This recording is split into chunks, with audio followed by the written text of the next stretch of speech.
What's up, everybody? I am Jesse, or GameOverJesse as all of you may know me. Here with us is Ilya Rose, who you all may know from some of the voiceovers from our Zelda Theories and Top 10 videos.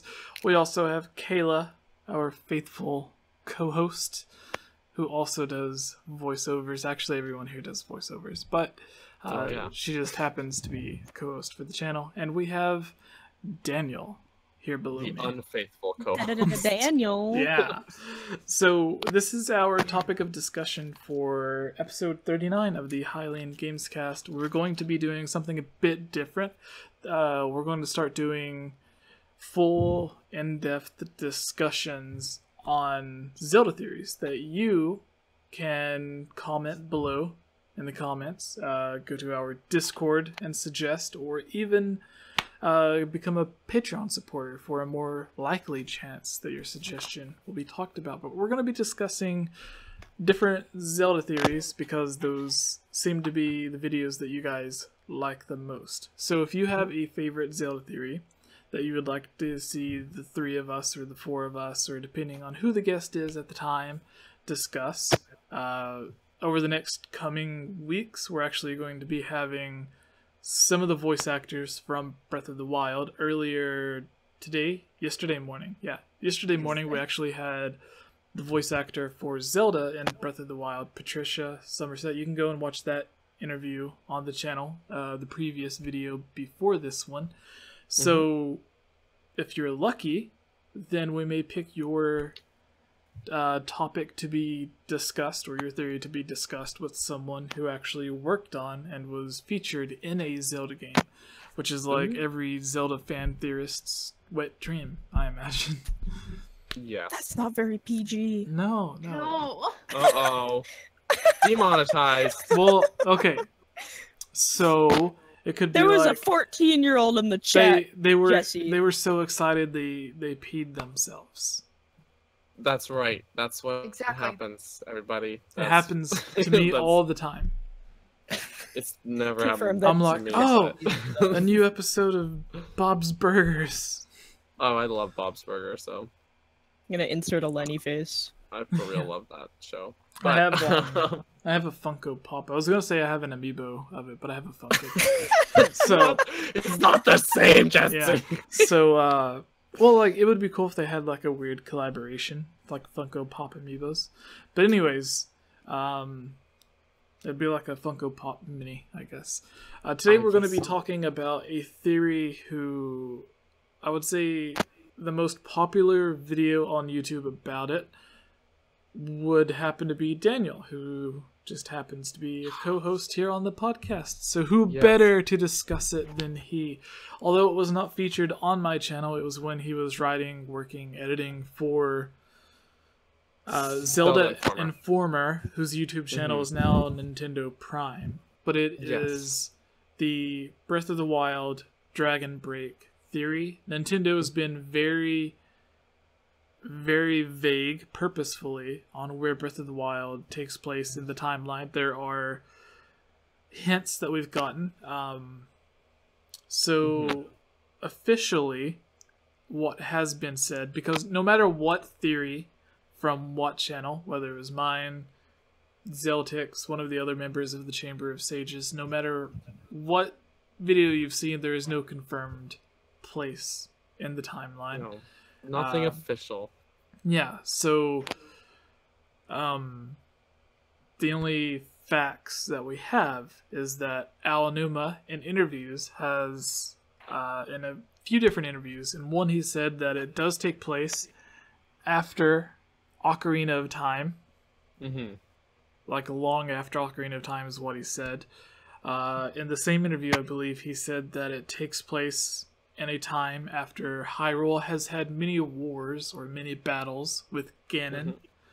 And then another thing, there was an interviewer asked, because it has the Great Deku Tree and the Koroks, does it take place after the Wind Waker? And Aonuma said, although Breath of the Wild and the Wind Waker have certain similarities with characters and stuff, there is no direct connection between Breath of the Wild and the Wind Waker. All of this stuff was simply because Nintendo, before Breath of the Wild, had worked on Wind Waker HD. So it was easier for them to reuse some of those assets.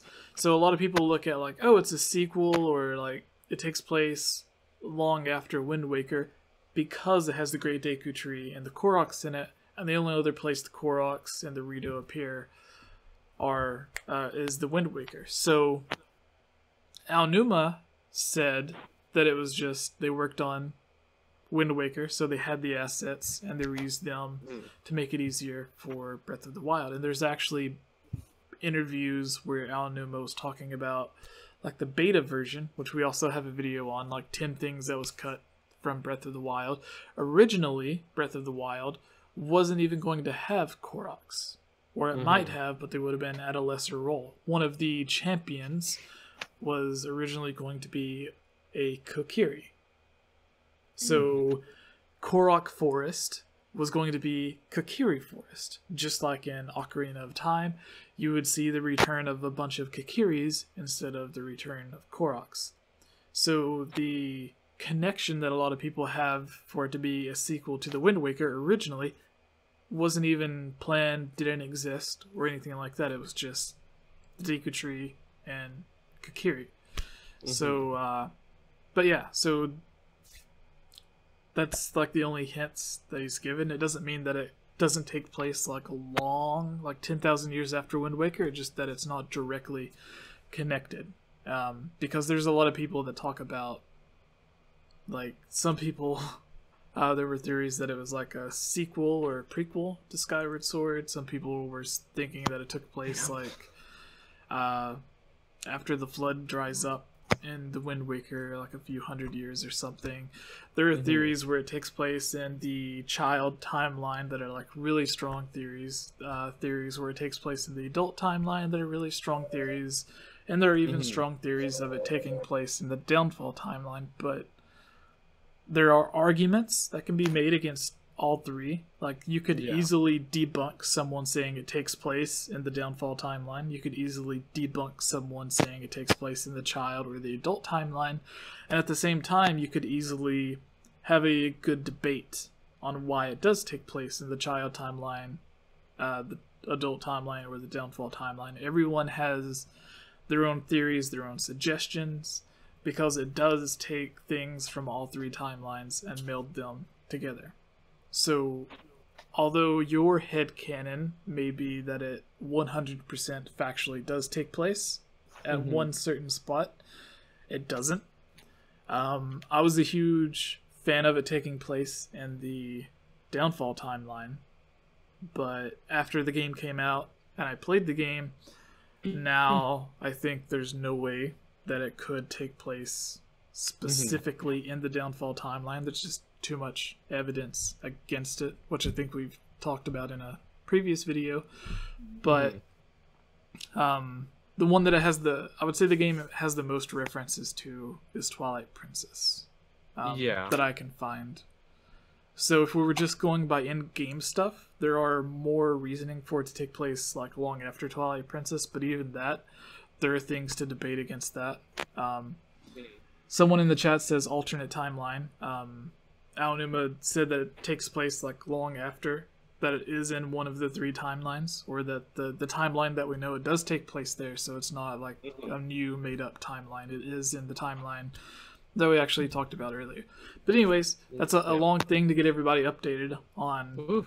So I wanted to cover that, to go over theories that people have, because everybody has their own theory. We're going to be talking about one specific theory here, but I wanted to cover the actual facts, like things the person who created the game has actually said. Yeah. So I wanted to get everyone caught up on that before we begin this. The Dragon Break theory that for Breath of the Wild was actually popularized, and I think not only the first, but the most popular Dragon Break theory for Breath of the Wild. The first one that popped up was from you, Daniel.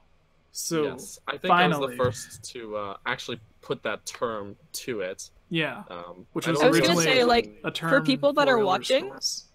Yeah, for people that are watching, maybe you should explain what Dragon Break might mean, so that Yes. way they Yes. kind of...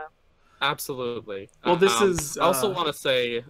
Oh, sorry, Jesse. I was gonna say like I was actually finished with everything. As I was saying, Oh, I just okay. wanted to catch everyone up on the facts, not like Before we pre-made go into theories. theory territory. Yeah, so like Yeah. stuff that Aonuma actually said, not stuff that people make up in their own headcanon or correlations people have, things that the actual creator of the game has said, because everyone has their own belief and no one is correct until Aonuma like points on the timeline.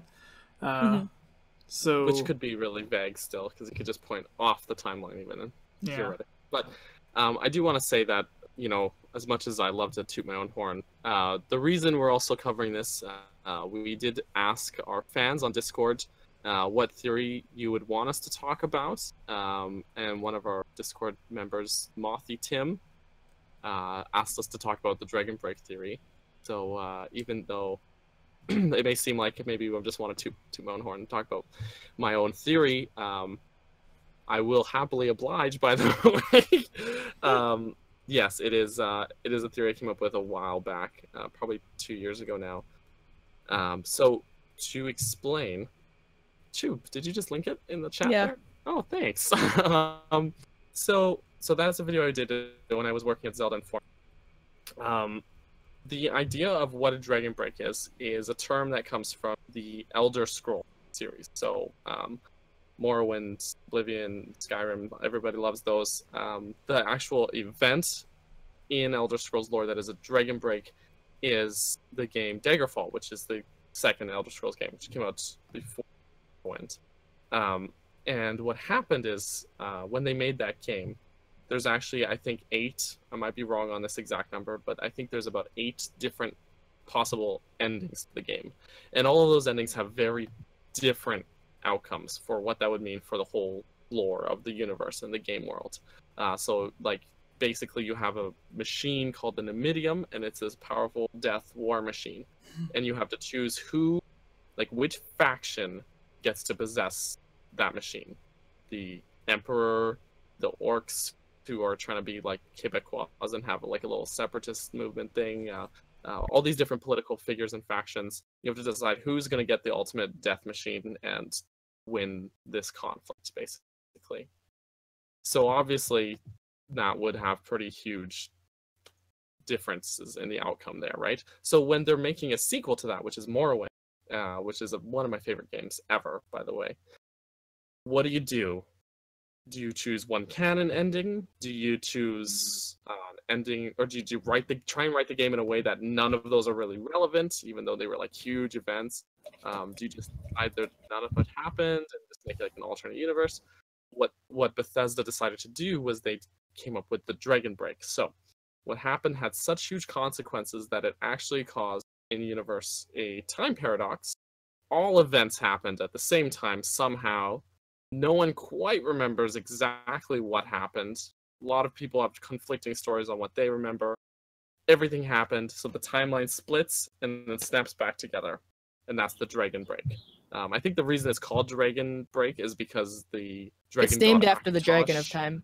Yeah. Akatosh, I think, is the Dragon of Time. So it's named after him.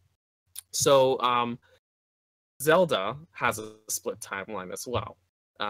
As far as, like Jesse said, you could debunk any one theory of which timeline it falls into pretty easily. Bring up the Majora's Mask connection. Oh, I'm getting to it. Because there has been Dragon Break in Zelda before. Yes. So yeah, you could easily choose one timeline, but just as easily debunk that. So you could say, okay, well, it's got the Arbiter's Grounds, and it's got the Bridge of Hylia, and it's got Wolflink, and Zelda mentions Hero in Embers of Twilight, so it's got to be in the child timeline. But then at the same time, it's got the Koroks, and it's got references to Princess Ruto being a sage in the Zora text, which only happens in the adult timeline or the Downfall timeline, for example. So it couldn't be the child timeline.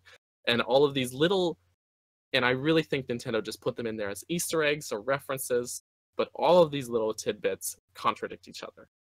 So if we've got this nice Dragon Break, all 3 timelines synced up somehow. No one's quite sure what happened, but it makes sense. At least it closes up those little inconsistencies. So the inconsistencies.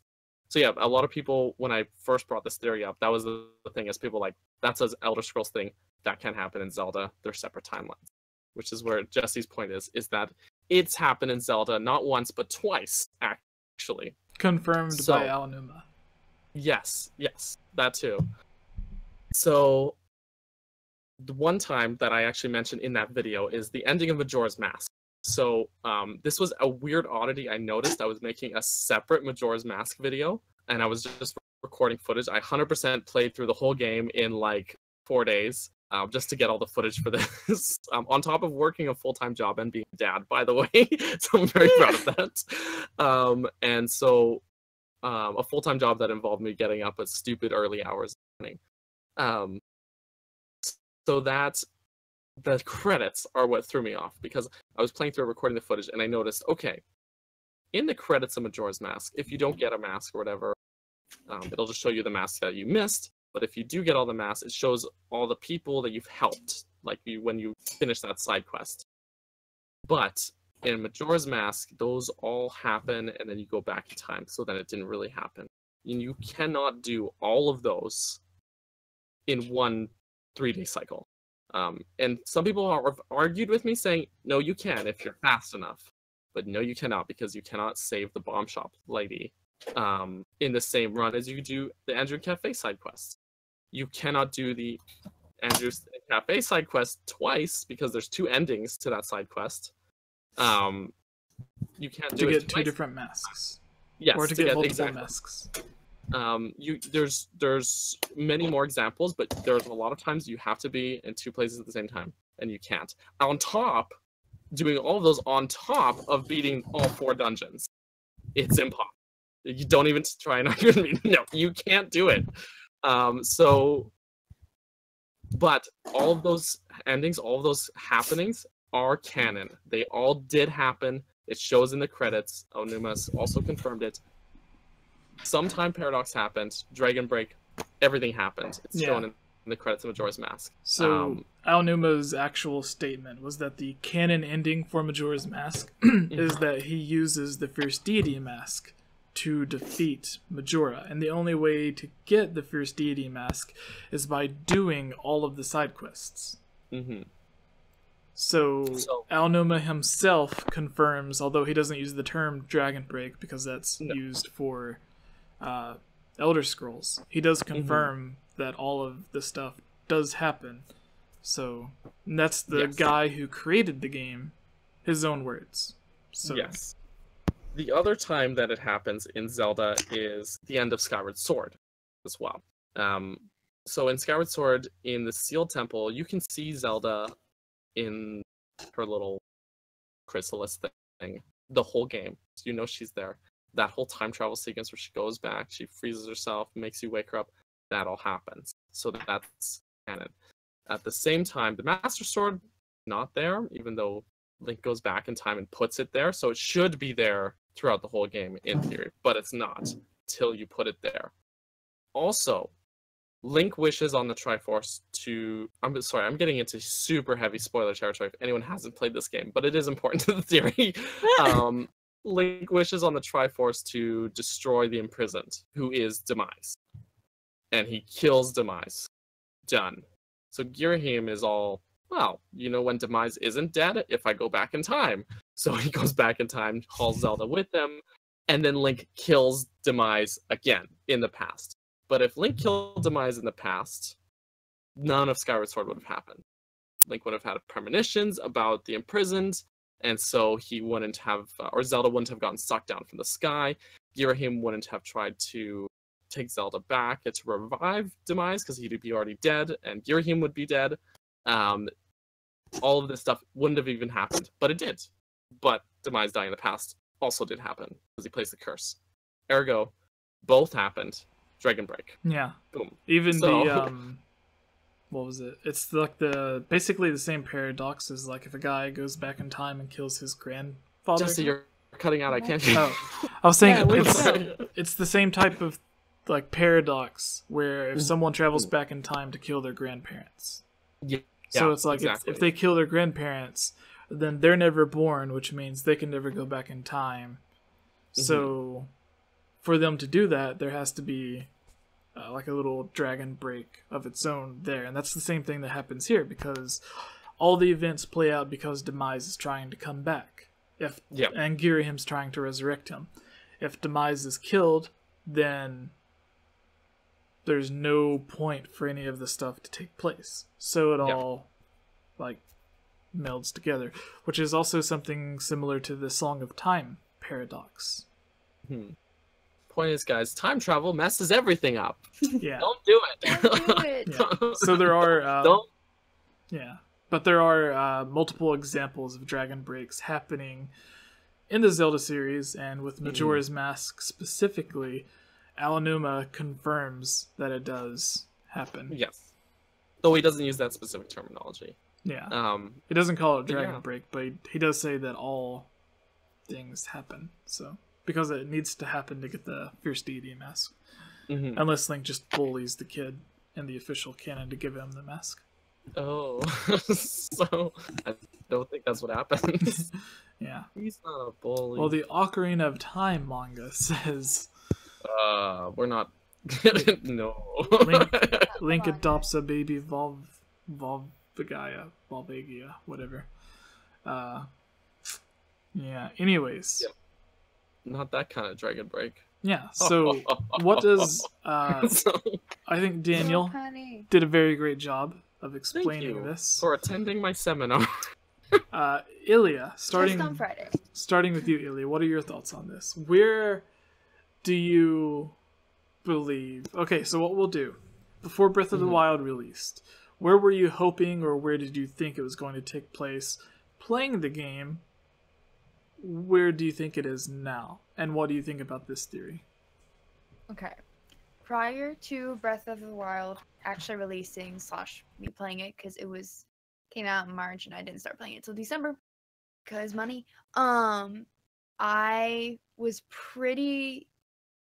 hoping it would be the child timeline well after Four Swords Adventure and Twilight Princess and everything, just because I felt that had it has the same amount of games as the adult timeline, but I felt that it had been a long time since there had been one for that timeline. I don't know. I really liked a lot of the theories. I had seen a lot of videos on it, and yeah, I just really wanted to be in the child timeline. And then after I was playing it, my mind kind of got boggled, and I was like, well, good lord, anything goes at this point, especially if you throw Amiibo in as possible canon. It's like, how can he get all of these tunics? They don't exist. And it really threw me off. And during the game, I think there were points where I was like, I'm not sure if it's a child timeline. It might be the adult timeline. I started going for adult and downfall because of the names of the divine beasts. And I was like, would all those names have been as important in the child timeline? I don't know, especially because some of them wouldn't exist in the child timeline. So honestly, once I started playing the game, I was like, I don't know. And I'm sure Nintendo will come up with their own thing, and they might be purposely, I mean, as always, that's not their first focus. You know, they're letting us do our own thing, and then maybe they'll say something later. But I do remember hearing about this theory on a previous podcast, not as in depth, so it was nice to get the understanding of what a dragon break is. Yeah. Well, I didn't understand what a dragon break was until now, and I was like, as you were describing a dragon break, I was like, oh my gosh, that makes so much more sense. I think it would be very fitting, especially since I don't remember who said it, but one of the developers had said part of the reason they made it 10,000 years after the last Zelda game was to avoid all those problems, because they just make games. They're not out to make a great phenomenal story timeline. So I think that the dragon break theory is totally possible, and it would honestly, I think, satisfy and I think nullify all of us. I mean, there might be some people that are like, no, I don't want to convert plan or whatever. Yeah, but there has been a lot of that. But I think even if this ended up converging the timeline, that doesn't mean they can't make a game that's still in one of those timelines. doesn't mean it's the last one or anything like that. Because I've heard people say that if it's a converged timeline, that means it's the last one. I'm like, what? No, it doesn't. So I mean, like, also, like, they've been making a lot of prequels before this, right? Like exactly. Skyward Sword, which was the last, like, Zelda game, was a huge, like, just, like, the ultimate prequel, right? And, Exactly. Yeah. Yeah, I think it would nullify a lot of us who are like, oh, there's so... Because some people get very heated. I've gotten very heated about some of this stuff. So, I think it makes sense. I would love to see, like, a new name for it, though, you know? Since Dragon Break maybe, means like, Elder Scrolls, like, a real Zelda-type name. because, like, in Majora's Mask, don't they say, you know, may the goddess of time be with you? Yeah. Like, if there was a name for the goddess of time, because we have, like, you know, Furor and Din and Nehru. What's that name? The Ocarina Break? I don't know. Ocarina Break. Well, I mean, because the split happens in Ocarina of Time, right? So, but I just feel like there's so much that it, like, makes sense. Like, the Rito and Zor both existing. A lot of people say, well, the evolution could still happen if the tribe split, etc. And yeah, it could. But it could also happen if Dragon Break. so just cleans that up. Yeah. Gibbs in the chat pointed out there's a Darmani statue in Goron Village. Darmani is a character in Majora's Mask who is not in the other timelines. But, you know, it could... When there's a lot of reference to Darunia and, again, Ruto as a sage, even though that wouldn't have happened in My mic was muted. the child timeline. Oh, Jesse! Yeah. I was going to say, nobody would know about Darmani in the Downfall timeline. No. Or the adult timeline. So, like, by that statue alone, just looking at that one statue cancels out any thought that it takes place in the Downfall timeline. But then there are stuff in the Downfall timeline that cancels out stuff happening in the other timelines. So... Which I know there was one argument that, as far as the Divine Beasts go, someone was saying all those names would have been important anyway. Was a princess. Yeah, well, that's me. That's it. Well, okay, that's what I thought. But also, like, Valmetto. Rito don't exist in the child timeline, as far as we know. There's no Medley. It's true. Oh.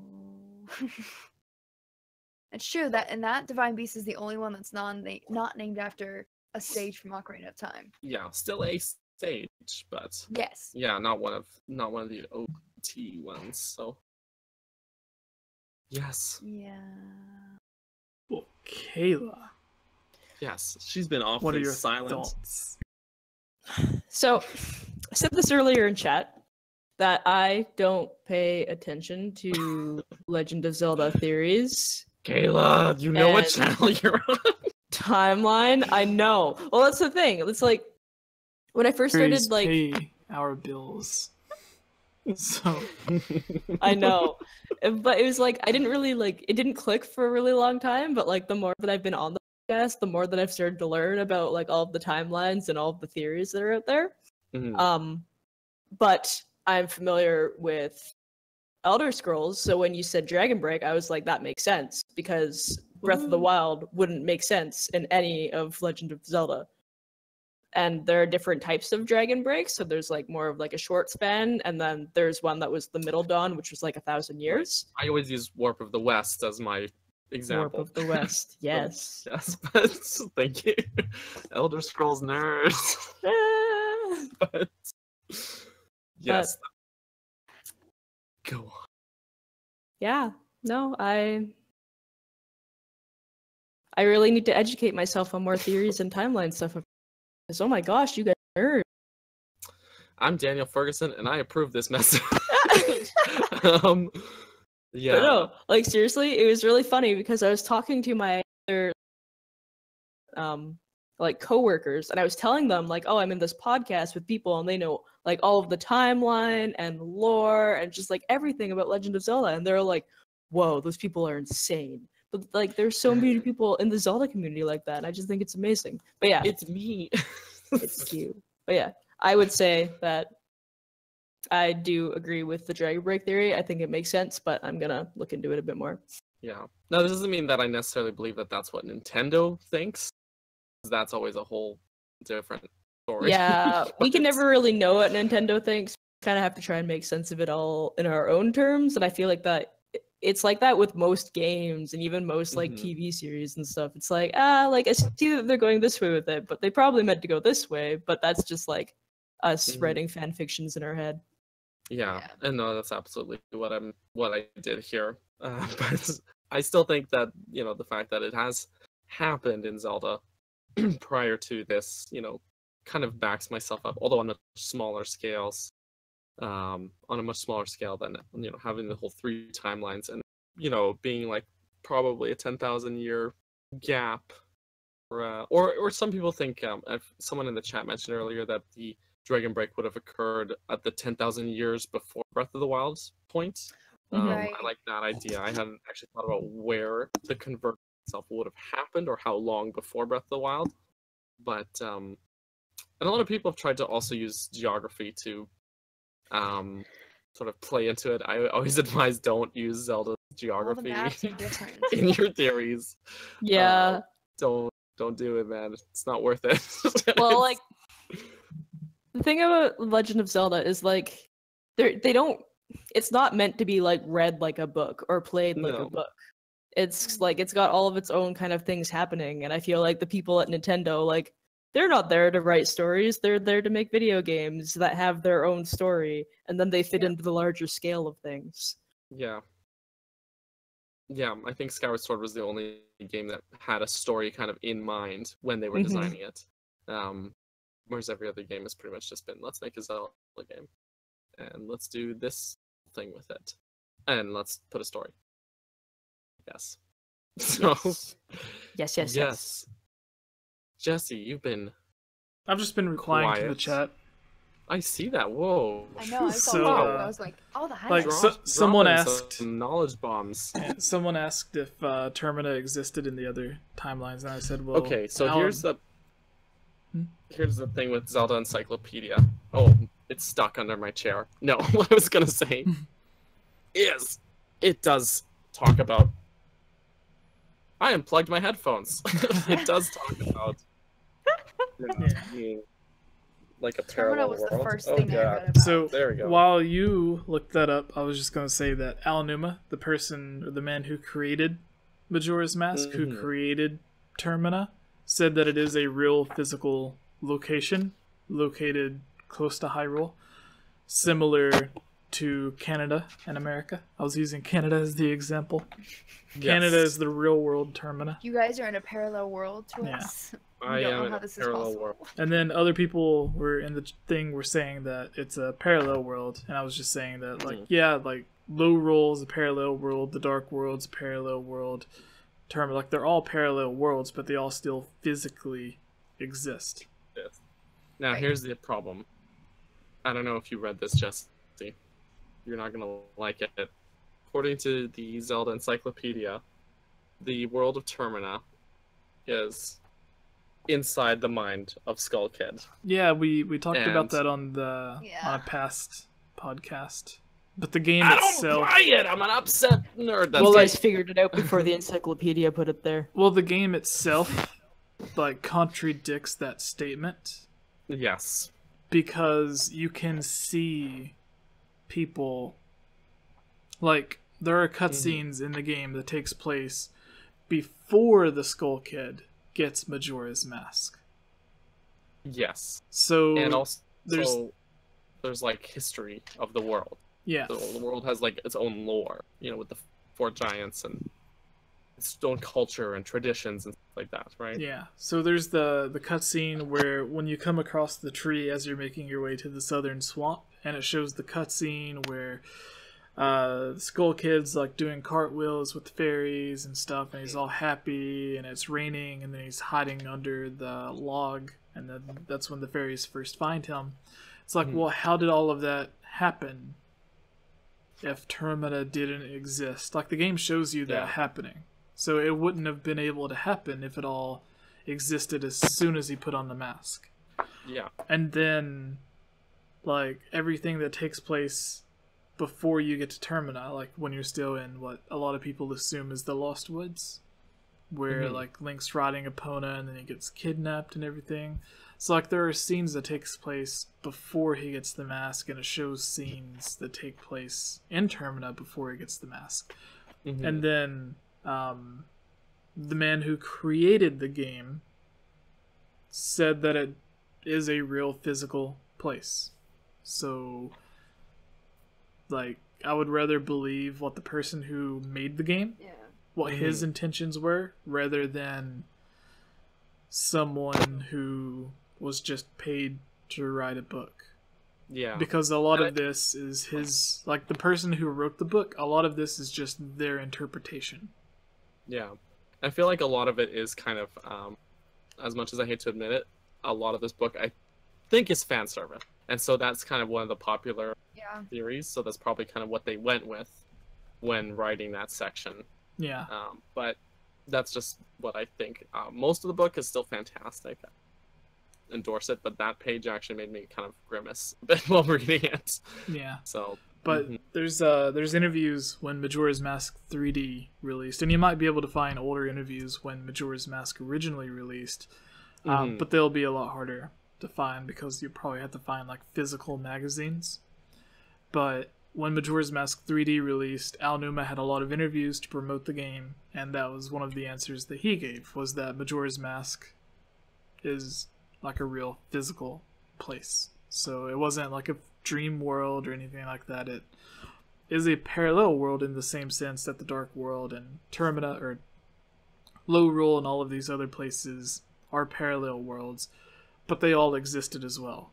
Like they all still are real physical locations. It's just they can be parallel worlds and a physical place. So like the man who created the game is confirmed not a dream world. So put that theory to rest, please. Yeah, Tony. And Steve, I know you guys are watching this video. Yeah. And Josh.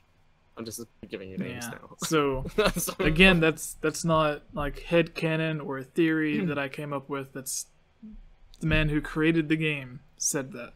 So yeah. Yes. And then the book, like Hyrule Historia, and then Zelda Encyclopedia. I don't know if Zelda Encyclopedia says it other than the timeline part, but it says that, you know, don't take everything as fact, more or less. Yeah. So I look at the books as more of like a guideline to get an idea of everything, not necessarily 100% fact. But I think we're done with this, so we can move on to the Q&A and end the video, right? I think so. Yeah.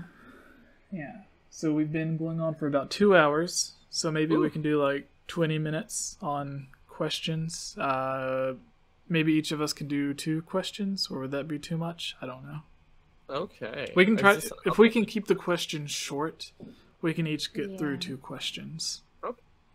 Okay. We updated this these questions in our Google Doc. Yeah. Is that? Oh yeah, today. Okay. 2. Wait, yeah, are these updated? No, these aren't. The one. Oh, why'd you say yeah? I trusted you. I thought you meant on the Discord. Oh no. Oh no. Well, I was gonna say, like, we don't have to worry about it because I think Ilya's been on the podcast enough to know that when she looks at your question, she'll be like, "Yeah, that's been there for a long time." All right. And the people in the ones chat, at the very top, I'm like, yeah, those have been there. the people in the chat, you can ask your questions as well. So, just like tag one of us so we can see when we go through the live chat to see the questions. And Daniel's going to round up some questions from the Discord, and I guess I'll go ahead and do the intro so we can get going. Thanks. All right, are you at? All right, so you're adding them to the. I'm trying to, but okay. the doc isn't doing it. I'll look at one from. Make sure you're on editing instead of viewing, I guess. But I'll pick the first question from the Discord or from the YouTube live chat. So whatever the first question I see is, so we can keep the podcast going, that's what I'm going for, but I'm going to go ahead and do the intro. Okay. All right, so everybody, post your questions and tag me to make it easier for me to see. What's up, everybody? I am... What? I'm sorry, go. You're fine.